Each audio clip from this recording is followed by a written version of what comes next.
Hello friends, welcome to கில்லி கிரிஷ். இன்றைக்கி நாம் என்ன வீடியோ பார்க்க போகிறோம் அப்படின்னா எஸ்ஐஆர் அப்படின்னா என்ன அப்படிங்கிறத பற்றி தான் பார்க்க போகிறோம்.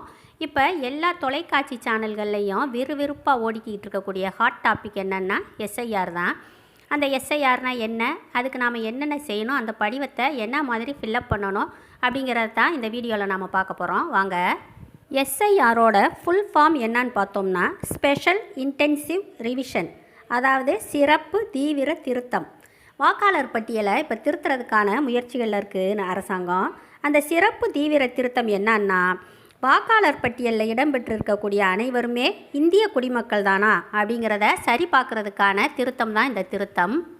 வாக்காளர் பட்டியலில் இடம்பெற்றிருக்கக்கூடிய ஒரு குறிப்பிட்ட நபர் இந்திய குடிமகன் இல்லைனாலும், போலி வாக்காளராக இருந்தாலும், இறந்தவர்களோட பெயர் இருந்தாலும் அந்த பெயர்கள்லாம் நீக்கப்படும் அப்படின்னு சொல்லியிருக்காங்க. அதே போல் ஒருத்தரோட பேர் ஒன்றுக்கும் மேலே உள்ள தொகுதிகளில் இருந்துச்சுன்னா அவங்க இப்போ எங்கே குடியிருக்கிறாங்களோ அந்த தொகுதிக்கு மட்டும்தான் வாக்குரிமை மாற்றப்படும்னு சொல்லியிருக்காங்க. இந்த கரெக்ஷன் ஒர்க் கடைசியாக 2004 வருஷம்தான் மேற்கொள்ளப்பட்டிருக்கு. அதுக்கப்புறம் கடந்த 21 ஆண்டுகளில் மேற்கொள்ளப்படவே இல்லை. இந்த வாக்காளர் பட்டியலில் இந்திய குடிமக்கள் அல்லாதவர்கள், இறந்து போனவங்க, போலி வாக்காளர்கள் அப்படின்னு நிறையா பேர் பெருகிட்டதுனால எலெக்ஷன் அப்போ பலவிதமான குளறுபடி நடக்குது. இதை தவிர்க்கிறதுக்காகவும் சரி செய்கிறதுக்காகவும் தான் இப்போது சிறப்பு தீவிர திருத்தம் நடத்தப்பட்டுக்கிட்டு இருக்கு.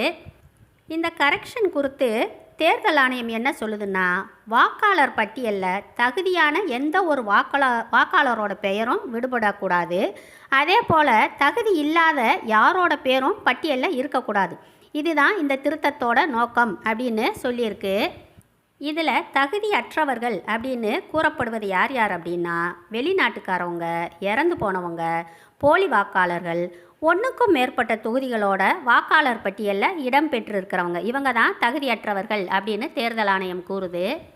இப்போ நடந்துக்கிட்டு இருக்க எஸ்ஐஆர் திருத்தத்துக்கு வாக்குச்சாவடி அலுவலர்கள், அதாவது பிஎல்ஓஸ், உங்கள் வீட்டுக்கே நேரில் வாக்காளர் கணக்கெடுப்பு படிவம் கொடுப்பாங்க. 2 படிவம் கொடுப்பாங்க. 2ஐயும் நாம் ஃபில்லப் பண்ணணும். ஒன்றை ஃபில்லப் பண்ணி நாம் வச்சுக்கணும், இன்னொன்று அவங்களுக்கு நாம் கொடுத்து விடணும்.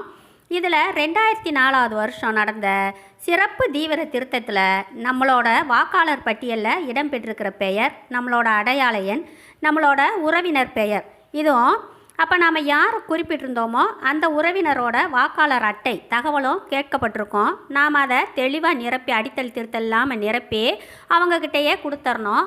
அவங்க மொத்தம் 3 தரம் நம்ம வீட்டுக்கு வருவாங்க. எப்போ வீட்டில் ஆள் இல்லை அப்படின்னா ஃபார்மை வச்சுட்டு போயிருப்பாங்க. நாம் எடுத்து ஃபில்லப் பண்ணிவிட்டு நாம் அவங்களுக்கு ஃபோன் பண்ணி சொல்லிட்டோம்னாக்கோ அவங்க கலெக்ட் பண்ணிக்குவாங்க நம்மக்கிட்ட இருந்து. நாம் 2004 கொடுத்த தகவல்கள்லாம் தெரியலை, இல்லை ஞாபகம் இல்லை அப்படின்னா voters.eci.gov.in இதில் நாம் தெரிஞ்சுக்கலாம். இல்லைன்னா நம்மக்கிட்ட வர்ற அந்த வாக்குச்சாவடி அலுவலர்கிட்டையே நாம் அவங்ககிட்ட கேட்டு தெரிஞ்சுக்கலாம். தகவல்களை நாம் நிரப்பி அவங்கள்ட்ட கொடுக்கும்போது இதோட எந்த ஒரு ரெக்கார்டையும் நாம் இணைக்க வேண்டியதில்லை. இதை கவனத்தில் வச்சுக்கோங்க. 2004 வருஷத்துக்கு முன்னால் 1987 வருஷம்தான் இந்த திருத்தம் மேற்கொள்ளப்பட்டிருக்கு. அப்போ 18 வயசான இந்திய குடிமக்களோட பெயர் எல்லா பேருமே வாக்காளர் பட்டியலில் சேர்க்கப்பட்டிருந்திருக்கு. 1987க்கு பிறகு பிறந்தவங்களோட பேரெல்லாம் 2004 வருஷம் நடந்த சிறப்பு தீவிர திருத்தத்தில் இடம்பெறல. ஏன்னா அப்போ அவங்களுக்கு 18 வயசு ஆயிருந்திருக்காது. அதனால் அவங்க இந்த திருத்தத்தோன் போது அவங்க அம்மா அல்லது அப்பாவோட வாக்காளர் விவரத்தை கொடுத்துருப்பாங்க. அதனால் இவங்களோட பெற்றோர் பேர் 1987 ஆண்டு சிறப்பு தீவிர திருத்தத்தின் போதே சரிபார்க்கப்பட்டிருக்கிறதுனால அவங்களுக்கு எந்த பிரச்சனையும் இருக்காது. பிஎல்ஓஸ் நம்மள்கிட்ட எஸ்ஐஆர் படிவம் கொடுத்த உடனே நாம் உடனே அதை அவசரப்பட்டு நிரப்பிடக்கூடாது. அப்படி ஏதாவது அவசரப்பட்டு நிரப்பும்போது ஏதாவது தவறான அடித்தல் திருத்தல் இல்லை பிழைகள் ஏற்பட்டுச்சுன்னா அந்த ஃபார்ம் வேஸ்ட் ஆயிரும். அதனால் நம்ம அவங்க தர்ற ஒரிஜினல் ஃபார்மை ஒரு 4-5 ஜெராக்ஸ் எடுத்து வச்சுக்கிட்டு அதில் ஒரு ஜெராக்ஸ் எடுத்து நம்மளோட டீட்டெயில்ஸ்லாம் அதில் ஃபில்லப் பண்ணி சரியாக இருக்கான்னு செக் பண்ணிக்கிறணும். சரியாக இருந்துச்சு அப்படின்னா அதுக்கப்புறமா நம்ம அவங்க கொடுத்த ஒரிஜினல் ஃபார்மை ரொம்ப கவனமாக பார்த்து ஃபில்லப் பண்ணி வச்சுக்கணும். அடுத்து அவங்க நம்மள்கிட்ட வாங்க வரும்போது அந்த படிவத்தை அவங்கக்கிட்ட கொடுத்து அவங்க வாங்கிட்டு அதுக்கான ரெசிப்ட் நம்மளுக்கு தருவாங்க. அந்த ரெசிப்டை நம்ம பத்திரமா வச்சுக்கிறணும். நம்மக்கிட்ட இருந்து வாங்கின ஃபார்மை அதுக்குன்னு இருக்கக்கூடிய தனி ஆப்பில் அவங்க அப்லோட் பண்ணுவாங்க. அது 2002 வருஷம் மற்றும் 2005 வருஷம் வாக்காளர் பட்டியலோட சரி பார்ப்பாங்க. சரி பார்த்துட்டு தேர்தல் பதிவு அதிகாரிக்கு ஏதாவது டவுட் இருந்துச்சுன்னா அந்த குறிப்பிட்ட நபர்கள்ட்டேருந்து அதுக்கான ஆவணங்களை அவங்க வாங்க சொல்வார். அதுக்கப்புறமா வாக்காளர் பட்டியல் வரைவு செய்யப்பட்டு நம்மளுக்கு காமிக்கப்படும். அதில் ஏதாவது திருத்தங்கள் இருந்துச்சுன்னா நாம் அதை அதுக்குரிய ரெக்கார்ட்ஸை காமிச்சு திருத்தம் செஞ்சதுக்கப்புறமா இறுதி வாக்காளர் பட்டியல் பிப்ரவரி மாதம் வெளியிடப்படும் அப்படின்னு தேர்தல் ஆணையம் சொல்லியிருக்குது. வாக்குச்சாவடி அதிகாரிகள் அதாவது பிஎல்ஓஸ் வரும்போது நம்ம வீட்டில் இல்லை, எங்கேயாவது போயிருந்தோம் அப்படின்னா நாம் கவலைப்பட வேண்டியதில்லை. ஏன்னா ஒவ்வொரு வாக்குச்சாவடி அதிகாரியும் ஒவ்வொரு வீட்டுக்கும் 3 தடவை போகணும் அப்படிங்கிறது தான் ரூல். அதனால் அதுக்கேற்ற மாதிரி நாம் பிளான் பண்ணிக்கணும். இல்லைன்னா அவங்க வார்டோட பூத் ஏஜென்ட் இருப்பாங்க பார்த்தீங்களா, அவங்களோட ஹெல்ப்பை நாம் வாங்கிக்கலாம். நாம் வேலை நிமித்தமாக வேறு ஊரில் இருந்தோம்னா கவலைப்பட வேண்டியதில்லை.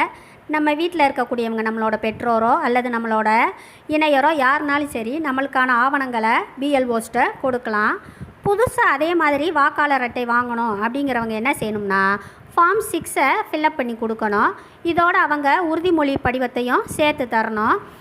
புதுசாக வாக்காளர் அட்டை வாங்குறவங்களோட பெயர் இறுதி பட்டியலில் மட்டும்தான் வரும். பெயரை நீக்கணும் அப்படின்னா நாம் ஃபார்ம் 7 கொடுக்கணும். வெளி மாநிலத்தவர் அல்லது ஏதாவது மாற்றங்கள் செய்யணும் அப்படின்னா நாம் ஃபார்ம் 8 நிரப்பி தரணும்.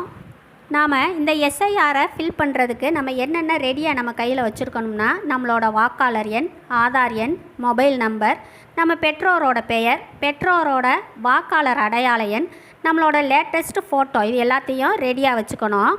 நம்மள்கிட்ட கொடுக்குற 2 படிவங்களில் ஒன்று நம்ம வச்சுக்கணும், இன்னொன்று வாக்குச்சாவடி அலுவலர்கிட்ட கொடுக்குறது. அதனால் எல்லா தகவல்களையும் நாம் கரெக்டாக வச்சுக்கணும். நாம் இதுக்கான அப்ளிகேஷனை இணையதளத்திலே கூட நாம் அப்ளை பண்ணிக்கலாம். அடுத்து முக்கியமான தேதிகள் என்னென்னு பார்க்கலாம். நவம்பர் 4லேருந்து டிசம்பர் 4 வரையிலும் சிறப்பு தீவிர திருத்தப்பணி. டிசம்பர் 9லேருந்து 2026 ஜனவரி 8 வரையிலும் நாம் ஏதாவது ஆட்சேபனை இருந்தால் இல்லை மேல்முறையீடு இருந்தால் தெரிவிக்கக்கூடிய காலகட்டம். அடுத்து டிசம்பர் 9, 2025லேருந்து ஜனவரி 31, 2026 வரையிலும் ஆட்சேபனை மற்றும் மேல்முறையீட்டை சரிபார்க்குற காலம். இறுதி வாக்காளர் பட்டியல் 2026 பிப்ரவரி 7 வெளியிடப்படும் அப்படின்னு தேர்தல் ஆணையம் அனௌன்ஸ் பண்ணியிருக்குது. நம்மளோட வாக்காளர் பட்டியலில் நமக்கான பாக எண், வரிசை எண் அறியணும்னா இந்த லிங்கை தொட்டு உள்ளே போய் சர்ச் பை எபிக் கொடுத்துட்டு அதுக்கடுத்து நம்மளோட ஓட்டர் ஐடி நம்பரை கொடுத்து சப்மிட் கொடுத்துட்டோம்னாக்கும் நம்மளோட பாக எண், வரிசை எல்லாமே டீட்டெயில் பூரா வந்துடும். இந்த லிங்க்குள்ளே போய் நம்ம ஏரியாவில் வாக்காளர் பட்டியல் சிறப்பு திருத்தம் மேற்கொள்ளக்கூடிய அலுவலரோட செல்ஃபோன் நம்பரை இதிலேருந்து எடுத்துக்கலாம். நாம் இதன் மூலமாக நம்ம வீட்டுக்கு அவர் எப்போ வருவார் அப்படின்னு அவருக்கு முன்கூட்டியே ஃபோன் பண்ணி நாம் கேட்டுக்கிட்டு நாம் அந்த வாய்ப்பை பயன்படுத்திக்கலாம். அடுத்து எஸ்ஐஆர் படிவத்தை எப்படி ஃபில் பண்ணுறது அப்படிங்கிறத நாம் அடுத்த வீடியோவில் ஸ்டெப் பை ஸ்டெப்பாக பார்க்கலாம்.